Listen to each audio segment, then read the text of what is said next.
So this is a top story trending on the Fox 5 website right now. We have a lot of questions. Listen to this. A Maryland woman facing charges after police say she attacked a child who called her fat, called her Miss Piggy. This is all on a flight home from Disney World, the happiest place on earth. Apparently, the kid told her that she was too fat to sit in her seat. Jeez. All of this happened before the Allegiant Airlines flight left Sanford, Florida for Hagerstown.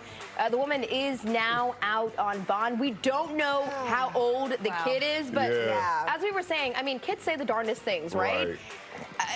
Sometimes they have no concept of when they're calling somebody fat. And now if this is a preteen or a teen, I have a different line of thinking on this. It sounds like the script says child, although the kid's age was redacted. But to call her Miss Piggy, it's like be a kid coming to me saying, "Hey, chunky," you know what I mean? I'd be like, "Okay, I'm not a chunk." Would you fight that kid show? I would not. I'd say, look, first of all, I'm not chunky, and I've been working out a lot and having protein. But even if I was, don't call me fat. So. Oh yeah, you just can never answer that way with violence. I mean, it's terrible. Big I think chunk. Miss Piggy is endearing. That's what my dad calls my mom.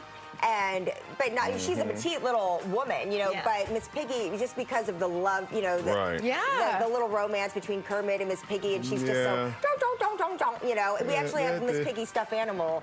Do you? She has her, so. Well, this woman obviously was allegedly upset when the kid called her Miss Piggy. Planes are just a tense place to be. This kid had just been in Disney World, so, characters and people, the lines are a little blurred, so maybe not that, well, Miss Piggy is not a Disney Every parent goes through it. The moment your kids can start saying words and regurgitating stuff, you go through what is appropriate, what's not, and then what is empathy, and it's a learning process. So, I mean, again, we don't know the context of it, but at the end of the day, I feel like a grown-up has to be a grown-up, and you have to take the higher road. Absolutely. And so if there was an assault or an attack or anything involved with that, then you got to take the high road. You're the adult in this situation. No chunks. All right, if you grew up with siblings, most would say the youngest was the favorite, but now a study from Brigham Young University says that is usually the case. A new psychology professor who looked at the study says the baby of the family is often seen as more fun, more relaxed, less critical than the older siblings because they grew up watching everyone else. The youngest sibling also knows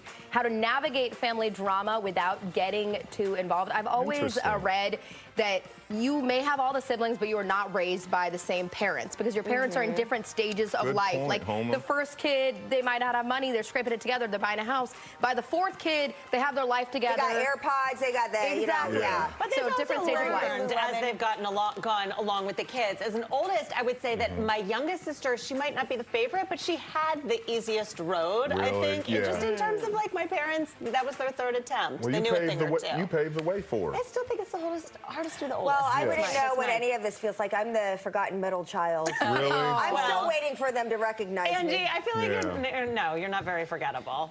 I'm number 4 of 5, but the only girl, so I get favorite duties just by that alone. You're the princess, you're the queen. I'm the only child. Oh, you're not. So default favorite. Okay, so what's that? Yeah, you've got the best and worst of everything? It was, but I got through it, It wasn't easy at times, especially on rainy days when you look outside, kids are playing basketball and having fun in the rain, and you're just by yourself. It's all right. Listen, I don't think you're missing out on a rainy day. Like, I mean, I would not want to be outside. And I'm having flashbacks from today's weather as well. Yeah. I have to deal with it on the commercial break. PTSD. Yeah.